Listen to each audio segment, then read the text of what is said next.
एक मां अचानक गायब हो जाती है और एक प्रेमी छुपा रहा था सच, और एक परिवार जिसके अंदर छुपा था भयानक रहस्य। यह है क्रिस्टल रॉजर्स का दिल दहला देने वाला केस।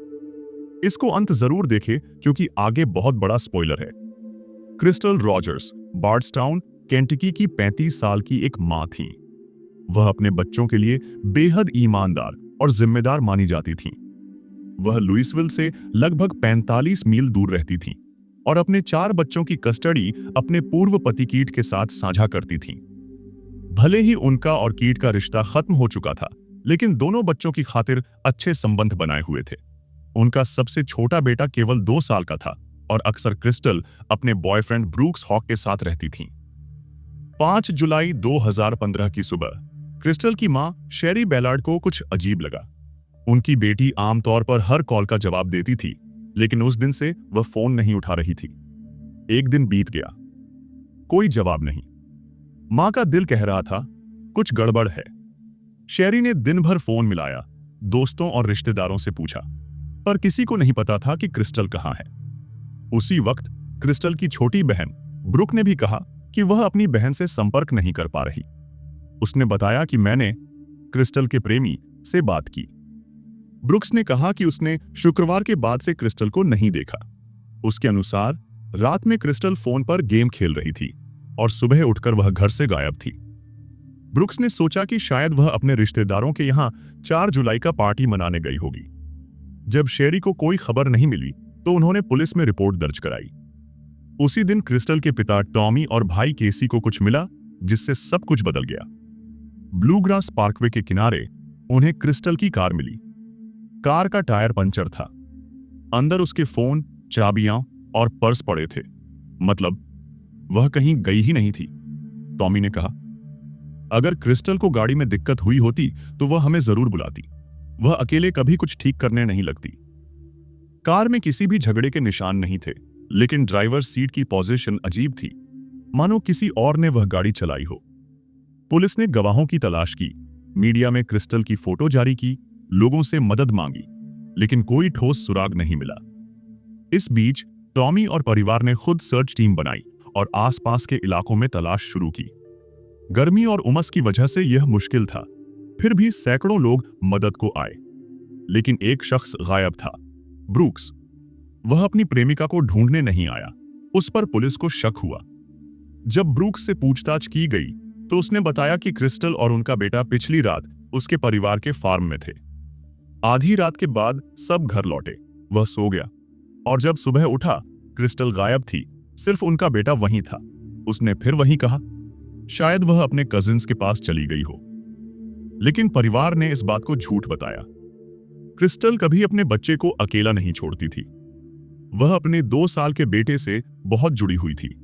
उसकी बहन ब्रुक ने कहा, क्रिस्टल ब्रूक्स को छोड़ने की सोच रही थी। वह कहती थी कि ब्रूक्स झूठ बोलता है और उसे कंट्रोल करता है। मां शेरी ने भी बताया था कि क्रिस्टल खुश नहीं थी। हाल में दोनों के बीच कई झगड़े भी हुए थे। क्या हुआ था उस रात?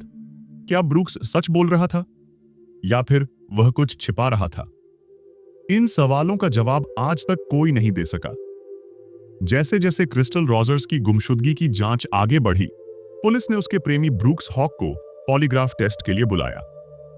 हालांकि टेस्ट का कोई नतीजा नहीं निकला, लेकिन जांचकर्ताओं ने उससे कानूनी रूप से बात की। जांचकर्ताओं ने कई वीडियो फुटेज इकट्ठा की। इसमें ब्रूक्स का ट्रक उसके परिवार के फार्म में जाते हुए देखा गया। फुटेज से पता चला कि क्रिस्टल की कार आधी रात के आसपास फार्म से बाहर निकली थी। ब्रूक्स के ट्रक की खिड़कियां काली थीं, इसलिए पुलिस अंदर क्या हो रहा था नहीं देख सकी। ब्रूक्स ने कहा कि उसने अपने माता-पिता के फार्म पर आग लगाई और घर जाने से पहले आग बुझने का इंतजार किया। पुलिस ने उसकी एक छोटी फोन कॉल के बारे में भी पूछताछ की, जो उसने अपने बिजनेस पार्टनर स्टीव लॉसन से की थी।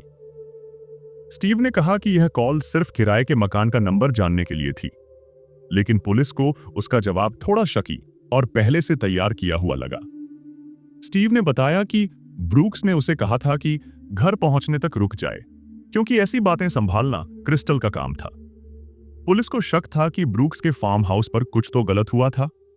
कुछ लोगों ने पुलिस को बताया कि उन्होंने ब्रूक्स और उसके भाई निक को वहां फार्म हाउस पर देखा था। पुलिस ने निक को बुलाया और उससे पूछा कि वह 8 जुलाई को फार्म पर क्या हुआ था। निक ने इनकार किया और कहा कि उसका भाई किसी को नुकसान नहीं पहुंचाएगा। वह दावा करता रहा कि उसने कोई अपराध नहीं किया। जब पुलिस ने निक से पॉलीग्राफ टेस्ट कराने के लिए कहा तो वह 2 सवालों में फेल हो गया। 1. क्या आपको पता है कि क्रिस्टल इस समय कहां है? 2.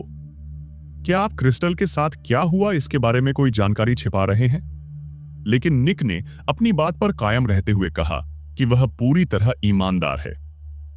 15 अक्टूबर को क्रिस्टल की गुमशुदगी की जांच में पुलिस ने ब्रूक्स को प्राइम सस्पेक्ट घोषित किया। निक, ब्रूक्स का भाई, बार्डस्टाउन पुलिस विभाग से बर्खास्त कर दिया गया क्योंकि उसने जांच में बाधा डाली थी।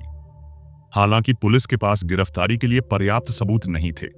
अगर वे आरोप लगाते और ब्रूक्स बरी हो जाता तो कानून के अनुसार उस पर फिर से वही मामला नहीं लगाया जा सकता था। इस वजह से पुलिस ने धैर्यपूर्वक और सावधानी से आगे कदम बढ़ाए। एफबीआई और लोकल पुलिस ने पूरे केंटकी में क्रिस्टल को ढूंढने की कोशिश की। इस खोज में शामिल थे क्रिस्टल का परिवार और उसके दोस्त, मदद करने वाले लोग, गुमशुदा लोगों को खोजने वाले समूह। सभी ने एच फैमिली फार्म, जो 240 एकड़ में फैली थी, उसकी पूरी तलाशी ली। जांचकर्ताओं ने आग की राख और फार्म के आसपास की जगहों को भी छाना। कोई मानव अवशेष नहीं मिला। केवल कपड़ों के कुछ टुकड़े मिले जिन्हें क्रिस्टल से जोड़ना मुश्किल था। पुलिस ने फार्म और आसपास की प्रॉपर्टीज पर कई खोज वारंट जारी किए, लेकिन कोई महत्वपूर्ण सुराग नहीं मिला। क्रिस्टल के लापता होने के बारे में जानकारी देने के लिए $1 लाख का इनाम रखा गया, फिर भी कोई ठोस सुराग नहीं मिला। क्रिस्टल के पिता टॉमी बैलार्ड ने कभी हार नहीं मानी। उनके जीवन में पहले भी बहुत दर्दनाक घटनाएं हुई थीं। 1979 में उनकी गर्भवती बहन की हत्या कर दी गई थी। उसके पति और उसके दोस्त ने उसे गोली मारी, फिर पीटा और उसके बाद शव को जलाकर खेत में फेंक दिया। दोनों अपराधी पकड़े गए और उन्हें उम्र कैद की सजा हुई। इसी जज्बे के साथ टॉमी ने अपनी बेटी के लिए भी खोज जारी रखी। हर सुराग का पीछा किया, पड़ोसियों और लोकल लोगों से संपर्क किया और हर संभव जानकारी जुटाई। टॉमी का मानना था कि हर छोटा सुराग भी बड़े रहस्य को सुलझा सकता है। उसका उद्देश्य सिर्फ अपनी बेटी को खोजना था, चाहे कितनी भी मुश्किल क्यों ना आ जाए। क्रिस्टल रॉजर्स का मामला आज भी कई सवाल छोड़ गया है। एक मां जो अपने बच्चों के लिए सब कुछ करती थी, अचानक गायब हो गई। क्या ब्रूक्स सच बोल रहा था? क्या निक ने सच छुपाया? या फिर इस रहस्य में कोई और छिपा हुआ था? जैसे जैसे क्रिस्टल रॉजर्स की गुमशुदगी की जांच आगे बढ़ी, उसकी मां शेरी बैलार्ड ने खुद को सक्रिय किया। उन्होंने अपनी बचत का इस्तेमाल कर उन्होंने प्राइवेट डिटेक्टिव्स और शव सूंघने वाले कुत्तों को काम पर लगाया। शेरी ने हर दिन ध्यान से हर सुराग और मिली हुई जानकारी का रिकॉर्ड रखा। वह इतनी समर्पित और उत्साही थीं कि खुद को रोक नहीं पाती थीं और रोज भगवान से प्रार्थना करती थीं कि उन्हें सही रास्ता दिखाए। एक रात शेरी अपने बिस्तर पर आराम कर रही थी, तभी फोन की घंटी बजी। फोन रिसीवर उठाते ही उन्होंने अपने पोते की घबराई और डर से भरी आवाज सुनी। उसने कहा, मिमो, पापा को गोली मार दी गई है। शेरी जल्दी से कपड़े पहनकर मौके पर दौड़ी। वहां पहुंचकर उन्होंने देखा कि उनके पति टॉमी बैलार्ड के सीने में गोली लगी थी। शुरू में पुलिस ने कहा कि यह शिकार के दौरान हुई गलती थी, लेकिन शेरी का मानना था कि यह गलती नहीं बल्कि सोची समझी हत्या थी। जांचकर्ताओं ने पहले टॉमी की मौत को आत्महत्या या उसके 11 साल के पोते से जोड़कर देखा, लेकिन बाद में इसे गलत मान दिया गया। केंट की पुलिस ने बाद में इसे हत्या दर्ज किया। बैलार्ड परिवार का मानना था कि टॉमी को इसलिए मारा गया क्योंकि वह क्रिस्टल के गायब होने के मिस्ट्री के बहुत करीब पहुंच चुके थे। एफबीआई ने क्रिस्टल के गायब होने की 5 दिन की जांच शुरू की। जांचकर्ताओं ने फैमिली फार्म भी जाकर सबूत इकट्ठा किए। केंटकी के अटॉर्नी जनरल ने स्पेशल प्रोसिक्यूटर लगाया ताकि क्रिस्टल रॉजर्स और टॉमी बैलार्ड की मौत से जुड़े अपराधियों और सबूतों की सही तरह से जांच हो सके। शेरी बैलार्ड ने इस फैसले का पूरा समर्थन किया। वह मानती थीं कि यह न्याय पाने और अपराधियों को सजा दिलाने के लिए जरूरी था। स्पेशल प्रोसिक्यूटर ने जांच में नई दिशा और मदद लाई। शेरी का भरोसा था कि इस टीम से सभी सबूतों की अच्छी तरह जांच होगी और मामले की छोटी छोटी बातें भी ध्यान में आएंगी। जुलाई 2023 में केंटकी में ग्रैंड जूरी ने क्रिस्टल के लापता होने के मामले में हत्या की साजिश और फिजिकल एविडेंस के साथ छेड़छाड़ के आरोप में 32 वर्षीय जोसेफ लॉसन पर इंडेक्टमेंट लगाया। 2 महीने बाद क्रिस्टल के प्रेमी ब्रूक्स हॉक को गिरफ्तार किया गया। उस पर हत्या और साक्ष्यों के साथ छेड़छाड़ के आरोप थे। जज ने ब्रूक्स की जमानत $10 मिलियन तय की। उसे क्रिस्टल के परिवार से दूर रहने का आदेश दिया गया। ब्रूक्स पहले भी 2022 में कई ट्रैफिक वायलेशंस के लिए गिरफ्तार हुआ था। ब्रूक्स की गिरफ्तारी ने क्रिस्टल के परिवार और कम्युनिटी में मिलीजुली भावना जागृत की। सब लोग खुश थे कि अपराधी पकड़ा गया, लेकिन यह सोचकर दुख भी था कि क्रिस्टल अब जीवित नहीं थी। बार्डसटाउन का कम्युनिटी क्रिस्टल के परिवार के साथ एकजुट हो गया। लोगों ने उन्हें सहारा और समर्थन दिया। लोग उम्मीद कर रहे थे कि गिरफ्तारियों से न्याय मिलेगा और अपराधियों को सही सजा दी जाएगी। ब्रूक्स ने अक्टूबर 2023 में अपनी गिरफ्तारी के 1 महीने बाद पहली बार अदालत में हाजिरी दी।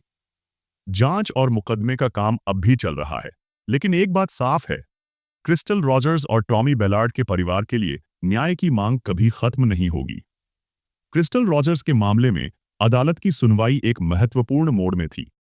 सुनवाई में प्रोसिक्यूटर ने बार्डसटाउन की एक अनसुलझी हत्या के बारे में नई जानकारी दी।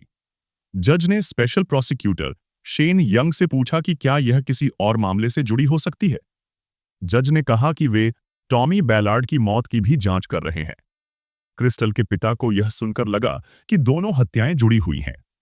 स्पेशल प्रोसिक्यूटर ने बताया कि उनके पास वही बंदूक है जिससे टॉमी की हत्या हुई थी। उन्होंने कहा कि उन्होंने यह बंदूक निक हा से खरीदी थी, जो बिक्री के समय गलत नाम इस्तेमाल कर रहा था। जज के अनुसार बंदूक का कैलिबर टॉमी को गोली मारने वाली राइफल से मेल खाता है। उन्होंने 5 क्राइटेरिया बताए और कहा कि 4 क्राइटेरिया बंदूक से मेल खाते हैं। क्रिस्टल के दादा और टॉमी के पिता ने अदालत में यह सुनकर संतोष महसूस किया और न्याय मिलने की उम्मीद जताई। जज ने आरोप लगाया कि हेल परिवार ने ग्रैंड जूरी की कार्यवाही को गुप्त रूप से रिकॉर्ड किया। इसमें ब्रूक्स एच की बहन, भाई, मां, बहनोई और मां का प्रेमी शामिल थे। उनका मकसद था कि दोनों की कहानियां एक जैसी रहें और उन्हें यूएनएफ फेयर का फायदा मिल सके। ब्रूक्स के वकीलों ने इसके जवाब में कहा कि जज इस केस के लिए योग्य नहीं है। उनका कहना था कि 2017 से ही जज का रवैया ब्रूक्स के खिलाफ रहा है, जिससे इंसाफ मिलने में दिक्कत आ सकती है। वकीलों ने कहा कि $10 मिलियन की जमानत बहुत ज्यादा है और उसे फिर से देखा जाए।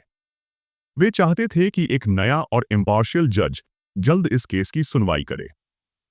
कई सप्ताह बाद अदालत ने फैसला दिया कि ब्रूक्स एच $10 मिलियन के बॉन्ड पर जेल में ही रहेंगे। इसी दौरान जोसेफ लॉसन को भी क्रिस्टल के लापता होने के मामले में गिरफ्तार किया गया। इस सुनवाई ने केस की न्याय की राह को और साफ कर दिया और यह बताया कि क्रिस्टल रॉजर्स और उनके परिवार की न्याय की लड़ाई अब भी जारी है।